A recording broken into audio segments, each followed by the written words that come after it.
దేశంలోనే కాదు యావత్ ప్రపంచాన్ని ఆసక్తి రేకెత్తించిన భారత సార్వత్రిక ఎన్నికలు 2024 నా భూతో నా భవిష్యత్తి. ఇంత పెద్ద సంఖ్యలో జనం ఓట్లు వేయటం ఓ రికార్డ్. ఈసారి మహిళా ఓట్ల శాతం మరో రికార్డ్. ఎన్నికల నిర్వహణలో ఈసీది సరికొత్త రికార్డ్. ఇలా ఇన్ని రికార్డుల మధ్య మరో రికార్డు కూడా ఈ ఎన్నికల్లో చోటు చేసుకుంది. ఈసారి ఎన్నికల్లో జైల్లో ఉంటూ పోటీ చేసిన వారిలో 2 వ్యక్తులు ఎన్నికయ్యారు. వారిద్దరూ దేశద్రోహం కేసులో అరెస్ట్ అయిన వారే. అలా దేశద్రోహం కేసులో జైల్లో ఉంటూ గెలిచిన వారిలో పంజాబ్లోని ఖడూర్ సాహిబ్ లోక్సభ స్థానం నుంచి అమృత్పాల్ సింగ్ ఒకరు కాగా, జమ్మూ కాశ్మీర్లోని బారాముల్లా నియోజకవర్గం నుంచి అబ్దుల్ రషీద్ షేక్ మరొకరు.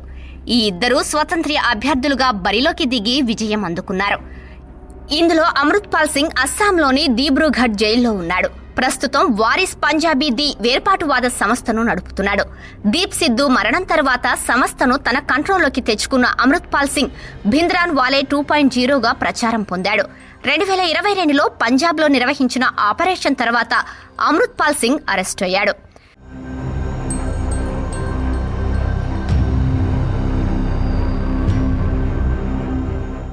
ఇక బారాముల్లా నుంచి షేక్ అబ్దుల్ రషీద్ లోక్సభకు ఎన్నికయ్యాడు. స్వతంత్ర అభ్యర్థిగా పోటీ చేసి ఏకంగా ఆ రాష్ట్ర మాజీ సీఎం ఒమర్ అబ్దుల్లానే ఓడించాడు. ఇంజనీర్ రషీద్గా పేరు తెచ్చుకున్న ఈయన గతంలో లంగేట్ నియోజకవర్గం నుంచి 2 సార్లు ఎమ్మెల్యేగా జమ్మూ కాశ్మీర్ అసెంబ్లీకి ఎన్నికయ్యాడు. ఉగ్రవాదులకు నిధులు సమకూర్చిన కేసులో ప్రస్తుతం తీహార్ జైల్లో ఉన్నాడు. ఇతడు జమ్మూ కాశ్మీర్ అవామీ ఉత్తేహాద్ పార్టీ వ్యవస్థాపకుడు.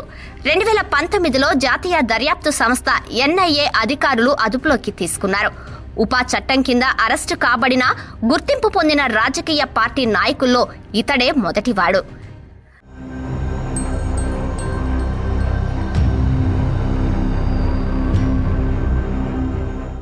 వాస్తవానికి వీరిద్దరి లక్ష్యాలు వేర్వేరైనా మార్గం మాత్రం ఒక్కటే.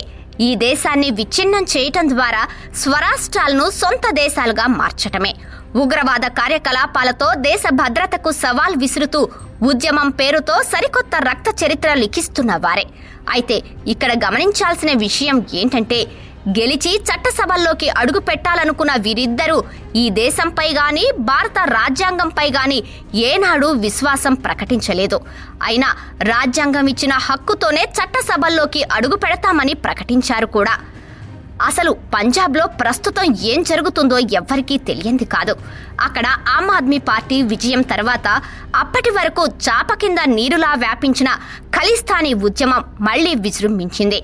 మొన్నటి ఎన్నికల్లో ఏకంగా 4 ఖలిస్తానీ మద్దతుదారులు పోటీ చేశారంటే ఆ రాష్ట్రంలో పరిస్థితి ఎలా ఉందో అర్థం చేసుకోవచ్చు.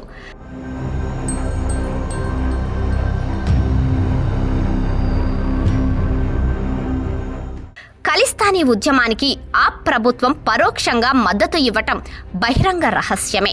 అసలు పంజాబ్లో ఆప్ విజయం వెనక కూడా ఖలిస్తానీ శక్తులు పనిచేశాయన్న ప్రచారం ఉంది. ఆ మధ్య సిక్ ఫర్ జస్టిస్ అధినేత గురుపత్వంత్ సింగ్ పన్ను మాట్లాడుతూ భారత జైల్లో ఉన్న ఖలిస్తానీ ఉగ్రవాదిని విడిపించేందుకు కేజ్రీవాల్ కు పెద్ద మొత్తంలో డబ్బులు ముట్టజెప్పామని ప్రకటించారు. ఈ స్టేట్మెంట్ పంజాబ్లో ఆపు వెనక్కున్న శక్తులెవరో తేటతెల్లం చేస్తోంది. తమ అధికారం కోసం వేర్పాటువాద సంస్థలకు సాయం చేయటమే కాకుండా అలాంటి వారిని కూడా చట్టసభలకు పంపేందుకు పరోక్షంగా మద్దతిస్తున్న పంజాబ్ ప్రభుత్వం, అక్కడి అధికార పార్టీ ఈ దేశాన్ని ఏం చెయ్యాలనుకుంటుందో వేరే చెప్పనక్కర్లేదు.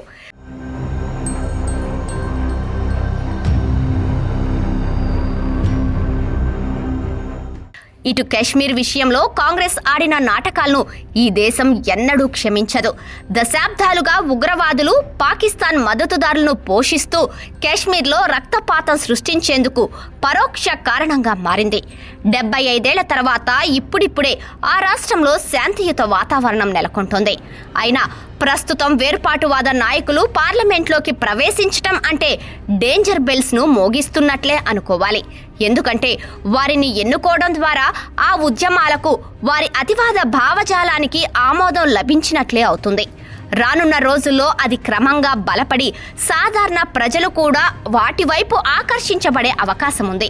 అలాంటప్పుడు వేర్పాటువాద నాయకులు మరింత రెచ్చిపోయే ప్రమాదం ఉంది. అది క్రమంగా జాతీయ భద్రతను ప్రశ్నిస్తుంది, దేశ సార్వభౌమత్వాన్ని కూడా సవాల్ చేస్తుంది. అసలు ఇలాంటి వారిని ఎన్నికల్లో పోటీ చేయటానికి అనుమతించడం అంటే వేర్పాటువాద భావజాలాన్ని ప్రోత్సహించడం కిందకు వస్తుందని చెప్పాలి. ఇలాంటి వారు చట్టసభల్లో అడుగు పెడితే నేరగాళ్లు, రాజకీయ నాయకుల మధ్య ఉన్న హద్దులు చెరిగిపోతాయి. ఈ సమయంలో పార్లమెంట్లో వీరిని ఎదుర్కోవటం ప్రస్తుతం కేంద్రంలోని మోడీ నేతృత్వంలోని సంకీర్ణ ప్రభుత్వానికి అసలు సిసలైన సవాల్ అన్నమాటే.